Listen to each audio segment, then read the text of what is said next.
why I built this YouTube channel, why I created Descendants of the Taken Ones. One reason is that it reminds me of my grandfather. When I was young, we used to talk a lot. He told me that two of the most important things in life were words and land. He said, "What you say with your mouth is one of the most powerful weapons in the world. Words can build people up, and words can tear people down." He told me never to speak when I was angry because anger can make me say something I will regret. You can apologize all day long, but sometimes the hurt from those words does not go away. The second thing he taught me was about land. He told me, if you own land, keep it, because they are not making any more of it. And if they are, you probably cannot live on it.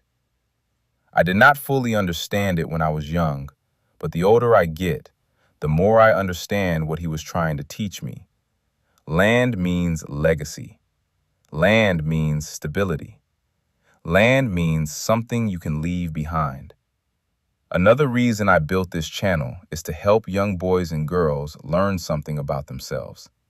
Years ago, my daughter was going to an event, and I remember walking up to a young boy. My daughter looked worried, like I was getting involved in something I should leave alone. But I told her, "Girl, I am not scared of any little black boy.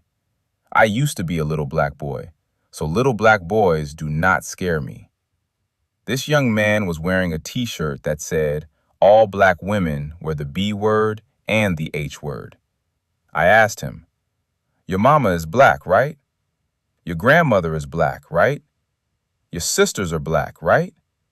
He got upset and said, "Why are you talking about my mama?" I told him, "I am not talking about your mama. Your shirt is talking about your mama. Your shirt says all black women. That includes your mother, your grandmother, your great-grandmother, and your sisters." He stopped. He had never thought about it that way. He told me he did not mean to disrespect his mother, his sisters, or his grandparents. I told him that we have to think about what we wear, how we carry ourselves, and what we say, because people will judge us by those things.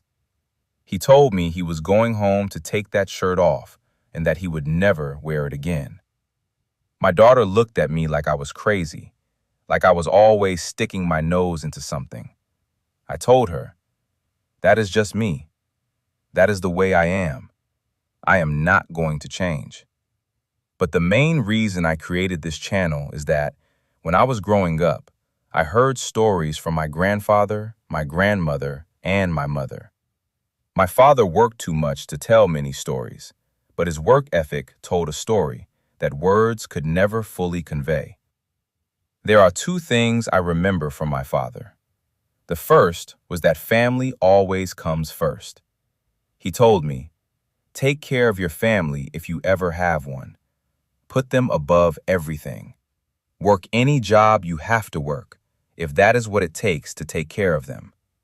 I said, "Yes, sir." But the real lesson was not just in what he said, it was in what he did. His actions spoke louder than words ever could. My father never had a driver's license.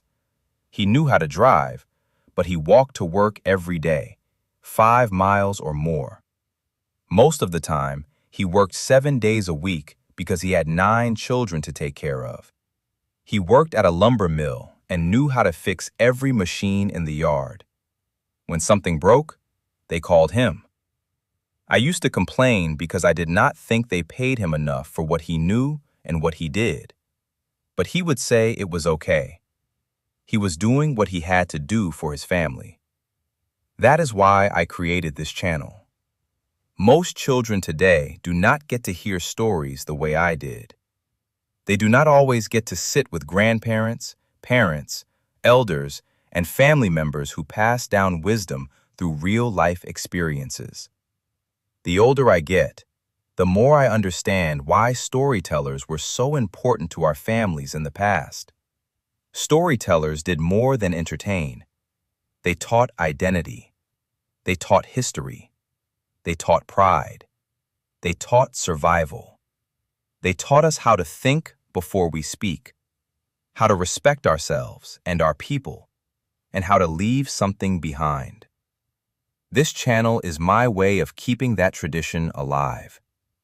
It is about remembering where we came from, understanding who we are, and teaching the next generation that their story matters. Because if we do not tell our stories, somebody else will tell them for us, and they may not tell the truth.